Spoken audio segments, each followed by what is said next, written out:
ಓಡಾಡ್ಕೊಂಡು ತಿರುಗ್ತಾವ್ರೆ.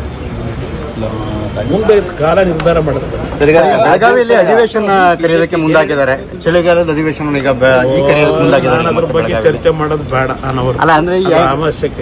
ರಾಜ್ಯ ಏನ್ ಮಾಡ್ತಾರೆ ಚಳಿಗಾಲದ ಅಧಿವೇಶನ ಕರೆದು?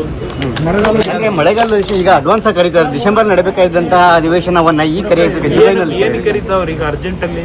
ಏನೋ ರೈತರ ಮತ್ತೆ ಕೆಲವು ಪ್ರತಿಭಟನೆಗಳಿಗೆ ಎದುರ್ಕೊಂಡು ಈ ಕರೀತಿದ್ದಾರೆ ಅಂತ. ಈಗಲೇ ಜನ ಬರೋದಕ್ಕೆ ಬೀದಿಗಳಿಗೆ ಮುಂಚೆನೆ ಮಾಡ್ಬಿಡೋದು ಅಂತ ಹೊರಟವ್ರೆ. ಏನ್ ಕಾಟಾಚಾರದ್ ನಡೀತದೆ, ಏನ್ ನಡೀತದೆ ಅದಕ್ಕೇನು ಅಂತ ಮಹತ್ವ ನಾನು ಕೊಡೋದು. ಸರ್, ಈಗ ರಾಜ್ಯಸಭೆ ಅವಧಿ ಮುಕ್ತಾಯವಾಗಿದೆ. ದೇವೇಗೌಡರು ಮತ್ತೆ ಮರು ಆಯ್ಕೆ ಆಗ್ತಾರೇನೋ ಒಂದು ಚರ್ಚೆ ಜೋರಾಗಿದೆ. ನಾವಂತೂ ಅದರ ಬಗ್ಗೆ ಚರ್ಚೆ ಮಾಡಿದ್ದೀವಿ. ದೇವೇಗೌಡರನ್ನು ಯಾರ ತುಂಬ ಚರ್ಚೆ ಮಾಡೋಕ್ಕೂ ಹೋಗಿಲ್ಲ. ಮಾಧ್ಯಮದಲ್ಲಿ ಬರ್ತಿರ್ತಕ್ಕಂಥ ಸುದ್ದಿ ನೋಡ್ತಾ ಇದೀವಿ ಅಷ್ಟೇ. ಅದು ಹೊರತುಪಡಿಸಿ ನಮ್ಮ ಗಮನದಲ್ಲಿ ಅದು ಯಾವುದೂ ಇಲ್ಲ. ಸರ್, ಅವಕಾಶ ಕೊಟ್ಟರೆ ದೇವೇಗೌಡರು ಹೋಗ್ತಾರೆ ಮತ್ತೆ? ಅವರಿಗೆ ಇಂಟ್ರೆಸ್ಟ್ ಇದೆಯಾ? ಅದು ಅವ್ರಿಗೆ ಸೇರಿತ್ತು. ಈಗೇನು ಅವ್ರು 63 ಜನ ಇದ್ದಾರೆ. ಅವ್ರ ಪಕ್ಷದಲ್ಲೂ ಹಲವಾರು ಸಮಸ್ಯೆಗಳಿರ್ತವೆ. ನಾನು ಆ ಹಿನ್ನೆಲೆ ಒಳಗೆ ನಾನು ಯಾಕೆ ಚರ್ಚೆ ಮಾಡಲಿ ಆ ವಿಷಯದಲ್ಲಿ? ದೇವೇಗೌಡರ ತಾನೇ ಯಾಕೆ ಚರ್ಚೆ ಮಾಡ್ತಾರೆ? ಅವರ ಅವಶ್ಯಕತೆ ಇದೆ ಅಂತಕ್ಕಂಥದ್ದು ಜೈಲಿನಲ್ಲಿ ತೀರ್ಮಾನ ಮಾಡ್ಕೊಂಡು ಅವ್ರು ಮಾಡ್ಕೊಂಡ್ರೆ ಅದು ಅಲ್ಲಿ ಸೇರಿರ್ತಕ್ಕಂಥದ್ದು. ನಾವು ಒತ್ತಾಯಕ್ಕೆ ಇನ್ನೊಬ್ಬರು ಆಗ್ತಕ್ಕಂಥದ್ದು ತಪ್ಪಿಸಿ ದೇವೇಗೌಡರು ಮಾಡಿ ಅಂತ ಹೇಳೋಕ್ಕಾಗತ್ತಾ?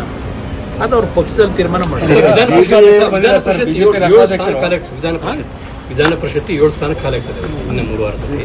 ನಿಮ್ಮ ಪಕ್ಷದಿಂದ ನಮ್ಮದು ನೋಡೋಣ, ಒಂದು ಅಭ್ಯರ್ಥಿ ಆದ್ರೆ ನಿಲ್ಲಿಸ್ಲಿಕ್ಕೆ ಸಾಧ್ಯ ಆಗುತ್ತಾ ನೋಡ್ತೀವಿ. ನಾವಿರೋದು 19 ಜನ, 29 ಓಟ್ ಬೇಕಾಗಿದೆ. ಅವ್ರೇನಾದ್ರು ಕಾಂಗ್ರೆಸ್ಸಿಂದ ಇನ್ನೊಂದು ಸೀಟ್ ಹಾಕಿದ್ರೆ ಅದು ಮತ್ತಿನ್ನ ದೊಡ್ಡ ಮಟ್ಟದಲ್ಲಿ ಘರ್ಷಣೆ ನಡೀತದಲ್ಲ. ಅದಕ್ಕೆ ನಾವೊಂದು ಅಭ್ಯರ್ಥಿ ಹಾಕೋದಕ್ಕೆ ಯಾವ ರೀತಿ ಪ್ಲಾನ್ ಮಾಡಬೇಕು ಅನ್ನೋದು ನೋಡ್ತೀವಿ. ಸರ್, GBS ಚುನಾವಣೆ ಸಂಬಂಧಪಟ್ಟಂತೆ ಸಭೆ ಕರೆದಿದ್ದೀರಿ. ಯಾವ ರೀತಿಯಾಗಿ ಸರ್ ತಯಾರಿ? ನಮ್ಮ ಪಕ್ಷನೂ ತಯಾರಿ ಮಾಡಬೇಕಲ್ಲ. ಈಗ ನಾವು 369 ವಾರ್ಡ್ನಲ್ಲಿ ಈಗಾಗಲೇ ಏನು ಮೀಸಲಾತಿಗಳು ತೀರ್ಮಾನ ಆಗಿದೆ. ನಾವು ನಮ್ಮ ಪಕ್ಷದ ವತಿಯಿಂದ ಯಾವ್ಯಾವ ಕ್ಷೇತ್ರದಲ್ಲಿ ಅಭ್ಯರ್ಥಿಗಳು ಚುನಾವಣೆಗೆ ನಿಲ್ಲಬೇಕು ಅಂತಕ್ಕಂಥದ್ದು ಇವತ್ತು ನಮ್ಮ ವಾರ್ಡ್ನ ಅಧ್ಯಕ್ಷರುಗಳೇನಿದ್ದಾರೆ ಅವರ ವಿಧಾನಸಭಾ ಕ್ಷೇತ್ರಗಳಲ್ಲಿ ಅವರಿಂದ ನಮ್ಮ ಪಕ್ಷದ ಒಂದು ಶಕ್ತಿ ಏನು, ಎಷ್ಟು ಅಭ್ಯರ್ಥಿಗಳು ನಿಲ್ಲಕ್ಕೆ ತಯಾರಾಗಿದ್ದಾರೆ ಇದೆಲ್ಲ ನಾವು ಮಾಹಿತಿಗಳು ಸಂಗ್ರಹ ಮಾಡಿಡಬೇಕಲ್ಲ. ಅದಕ್ಕೆಲ್ಲ ನಡೀತಾರೆ. ಯಾವ ಮೀಟಿಂಗ್ ಏನಾದ್ರು ಇದೆಯಾ ಸರ್? ಇದಕ್ಕೆ ಸಂಬಂಧಪಟ್ಟಂತೆ ಬಿಜೆಪಿ ನಾಯಕರು ನೀವು ಮೀಟಿಂಗ್ ಏನಾರು ಇದೆಯಾ? ಈ ಕ್ಷಣದವರೆಗೆ ಅದರ ಬಗ್ಗೆ ನಾವೇನು ಮೀಟಿಂಗ್ ಮಾಡಿದ್ವಿ. ಆ ಮೀಟಿಂಗ್ ಮಾಡೋದಕ್ಕೆ ಸ್ವಲ್ಪ ಇನ್ನೂ ಸಮಯ ಬೇಕು ಅಂತ ಕಾಣಿಸ್ತದೆ. ಸೊ ಈ ವಿಷಯದಲ್ಲಿ ಕೂತು ಚರ್ಚೆ ಮಾಡ್ಲಿಕ್ಕೆ ನಾವು ಓಪನ್ ಇದ್ದೇವೆ.